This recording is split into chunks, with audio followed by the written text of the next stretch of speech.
Berawal dari kondisi pembelajaran yang kurang proaktif, kurang semangat, kurang konsentrasi, mendorong saya untuk mengatasi masalah tersebut. Saya pun mulai berkoordinasi dengan guru BK terkait hasil asesmen gaya belajar peserta didik. Asesmen tersebut menjadi data bagi saya untuk melaksanakan pembelajaran diferensiasi. Selanjutnya, saya melakukan studi pustaka untuk melengkapi langkah-langkah pembelajaran diferensiasi. Akhirnya, saya menemukan inovasinya dengan menggunakan aplikasi terpadu Gesit Gabe. Assalamualaikum warahmatullahi wabarakatuh. Waalaikumsalam warahmatullahi wabarakatuh. Alhamdulillahirrabbilalamin. Puji syukur kita panjatkan kepada Allah Subhanahu wa Ta'ala, karena pada siang hari ini alhamdulillah kita dalam kondisi sehat semua. Ya. Bagaimana kabarnya untuk hari ini? Baik. Oke, luar biasa. Aplaus dulu untuk kita. Pada kesempatan ini kita akan belajar terkait dengan teks anekdot, ya. Jadi biasanya secara umum kita pahami bahwa ada sebuah sarana atau media yang bisa kita gunakan untuk menyampaikan kritikan, yaitu melalui teks anekdot. Anak-anakku semua pernah dikritik? Pernah ya? Ada yang tidak pernah dikritik? Tidak ada. Pasti selalu ada yang menyampaikan kritikan untuk kita. Ada yang emosi dengan kritikan itu? Ada. Ada yang berantem? Ada. Ya, baik. Ada hal yang perlu kita pahami, ya. Ada pendapat dari Dr. T.P. Chia yang mengatakan bahwa kritik positif adalah teman yang baik, ya. Kemudian sanjungan yang tidak tulus itu adalah teman palsu, ya. Jadi jangan selalu kita berasumsi kritik itu adalah sesuatu yang negatif. Kritik itu bisa saja sesuatu yang positif yang membangun diri kita untuk menjadi lebih baik. Nah, yang perlu anak-anakku perhatikan, pada materi kali ini kita akan mengevaluasi tentang gagasan dan pesan yang disampaikan dalam sebuah teks monolog lawakan tunggal secara kritis dan kreatif.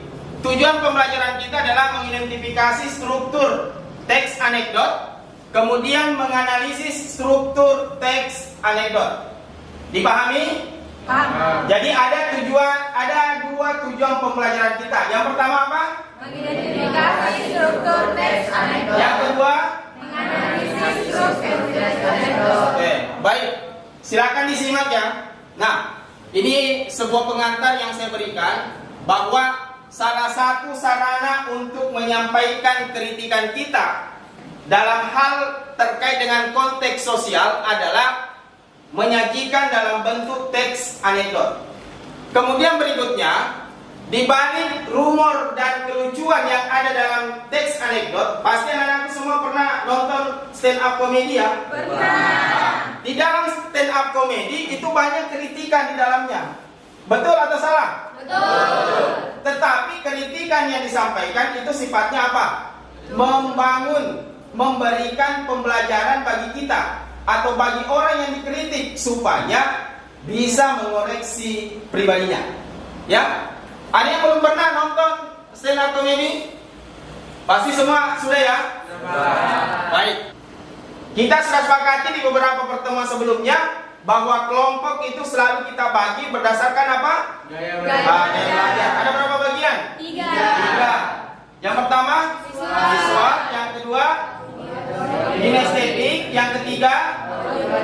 Sekarang saya persilakan ke anak-anakku semua, silakan untuk kelompok visual di sebelah sini, ya, bagian depan ini, kemudian auditori di sebelah sini, bagian belakang, dan kelompok kinestetik di bagian ini. Silakan. Dari sekarang diatur posisinya.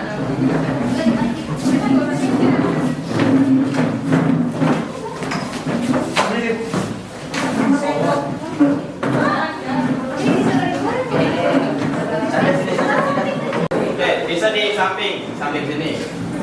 Ya. Di sini maju lagi satu kali.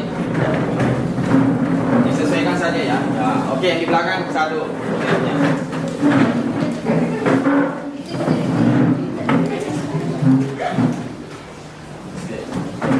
Silakan duduk dengan senyaman mungkin untuk kita mulai kegiatan pembelajaran.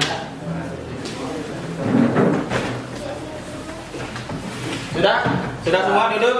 Sudah. Nanti di posisi setelah. Oke, lengkap ya? Oke, auditori.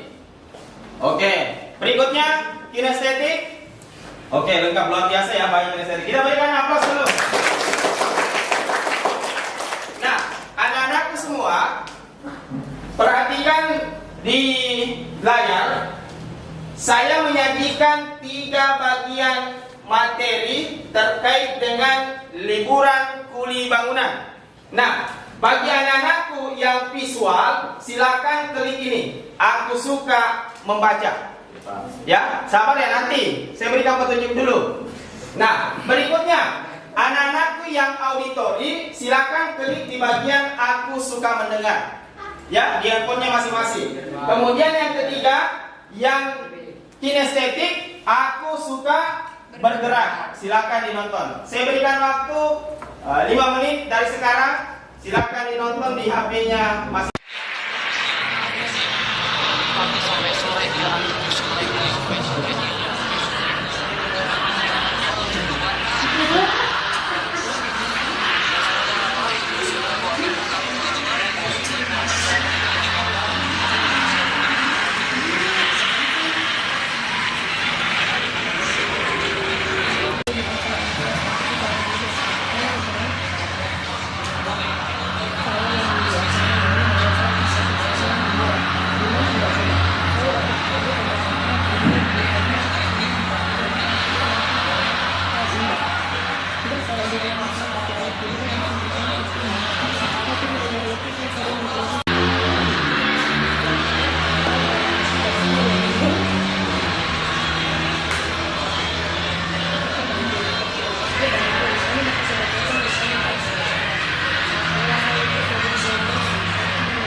Baik, kembali konsentrasi lagi.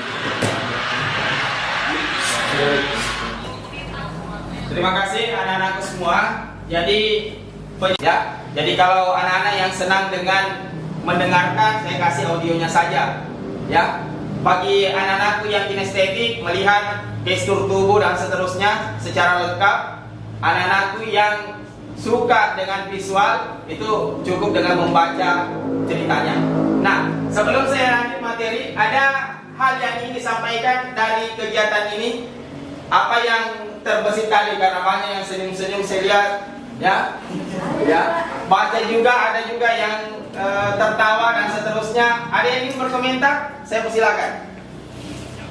Apa komentarnya kira-kira? Dari teks anekdot ini, saya persilakan.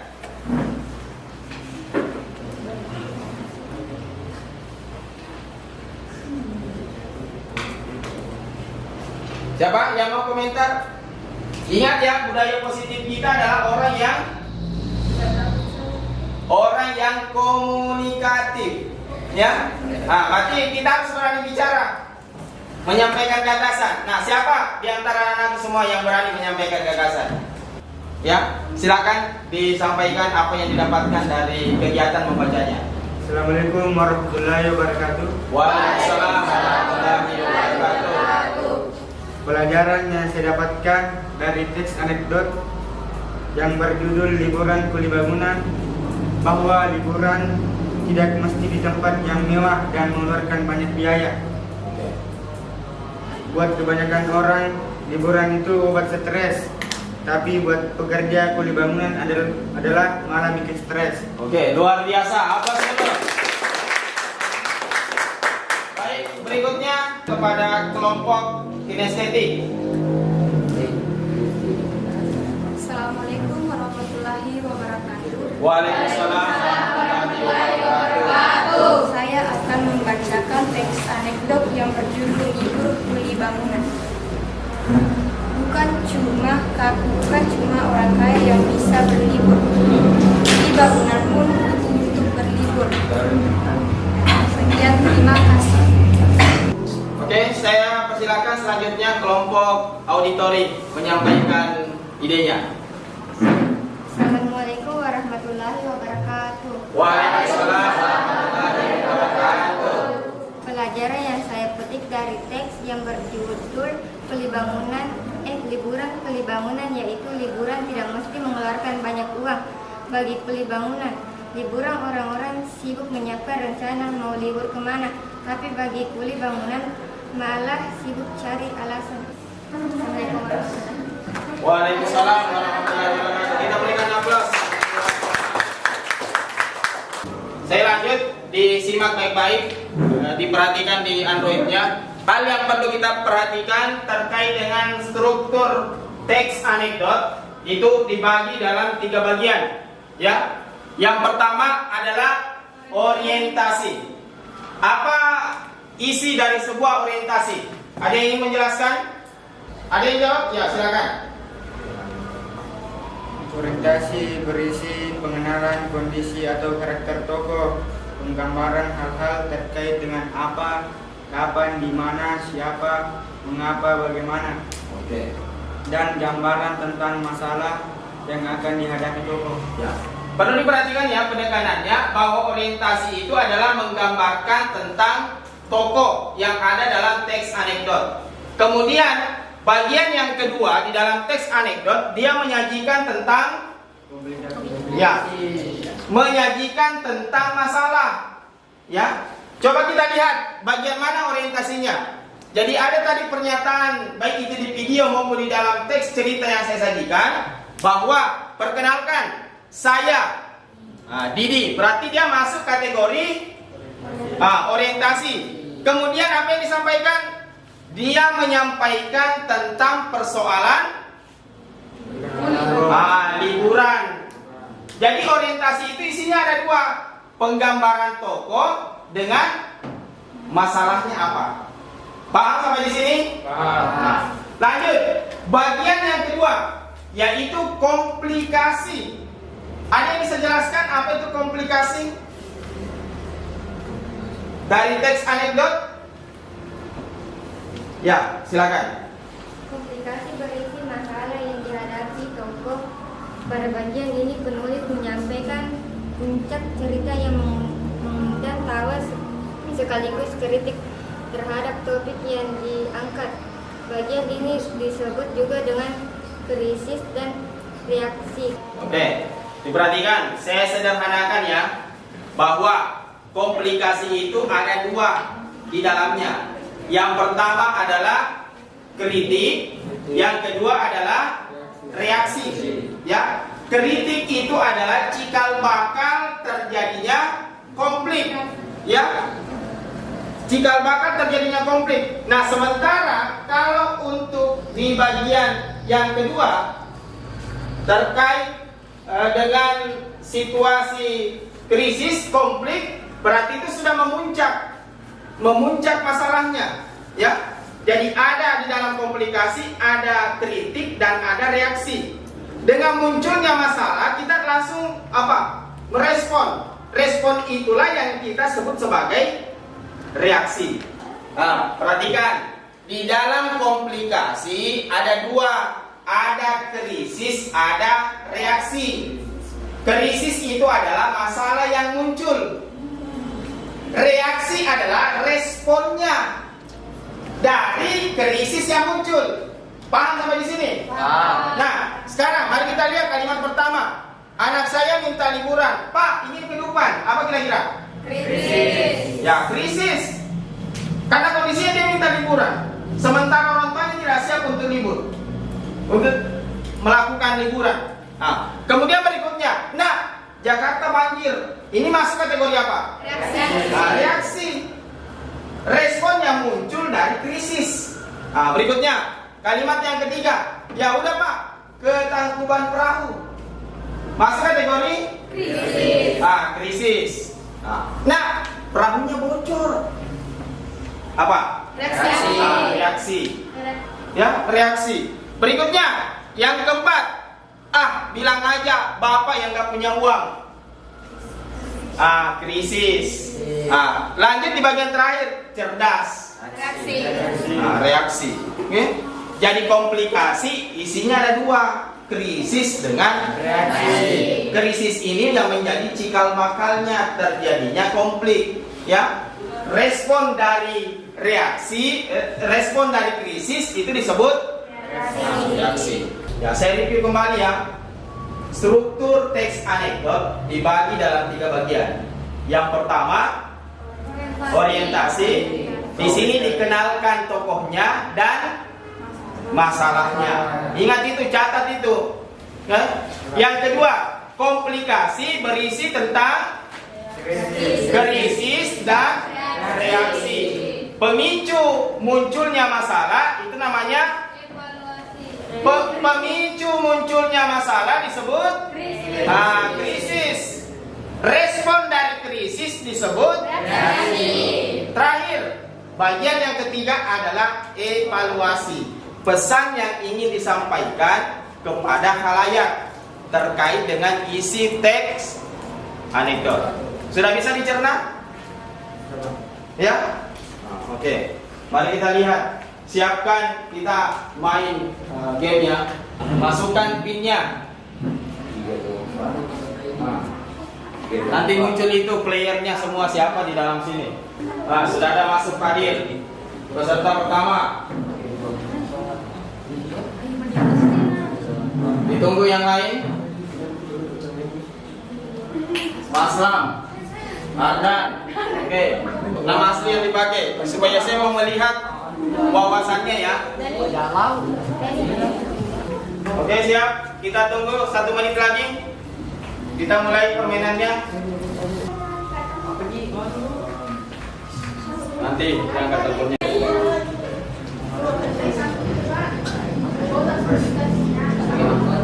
Sudah? Silakan konsentrasi, soalnya dilihat. 4, 3, 2.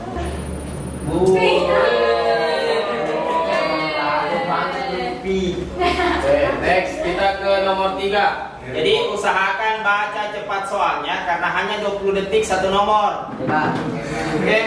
Dan berikutnya lihat saja simbolnya dengan teksnya. Karena di HP-nya itu simbolnya saja yang ada, tidak ada teksnya. Ya. Siap.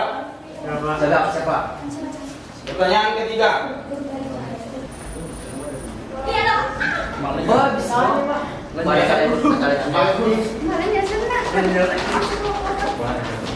Berikutnya soal kelima.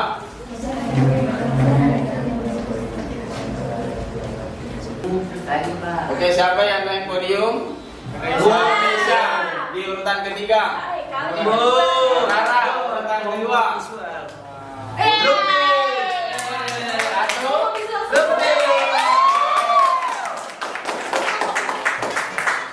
Bahan itu kenapa? Kelompok pisau semua. Ambil tempat ini, Mbak. Gimana ini nama? Badan. Ini kelompok pisau. Cukup ya, cukup. Oke. Berikutnya, ingat ya materinya ya. Jadi kita tetap bermain, tapi konsentrasi tetap pada materi tadi yang disampaikan. Nah, di bagian terakhir sampaikan sarannya atau testimoninya terkait dengan kegiatan kita hari ini, kemudian ditempelkan di belakang. Siapa? Ya. Sampaikan sarannya. Kita balik, bagaimana? Tidak bisa kita tempel. Balik. Ini sana coba. Balik. Semangat karena disertai dengan game apa? Ya. Terserah. Ditambah lagi gamenya Pak. Setuju. Ya, silakan. Baik, luar biasa. Apa tadi? Adik. Adik.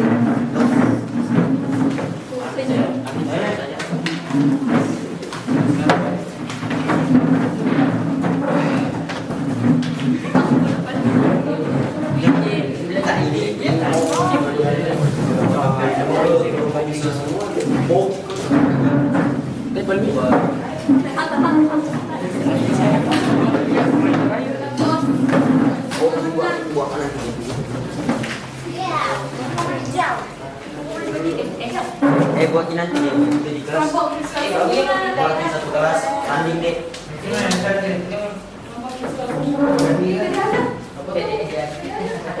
Ada soal di sini bos. Ada.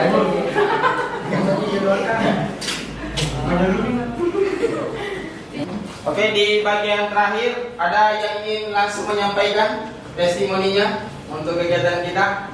Kan tadi ditulis. Nah, yang mau sampaikan secara langsung di akhir video, saya silakan. Saya Pak. Ya. Assalamualaikum warahmatullahi wabarakatuh. Waalaikumsalam. Pesan yang saya dapatkan yaitu dapat memahami tentang teks anekdot dan juga mendapatkan pesan dan kesan. Sekian. Baik, ada lagi yang lain? Silakan, Rara. Assalamualaikum warahmatullahi wabarakatuh. Waalaikumsalam warahmatullahi wabarakatuh. Pelajaran yang saya dapati dalam pembelajaran hari ini yaitu mengetahui tentang teks anekdot, dan pembelajaran hari ini sangat seru dan menyenangkan. Sekian dan terima kasih.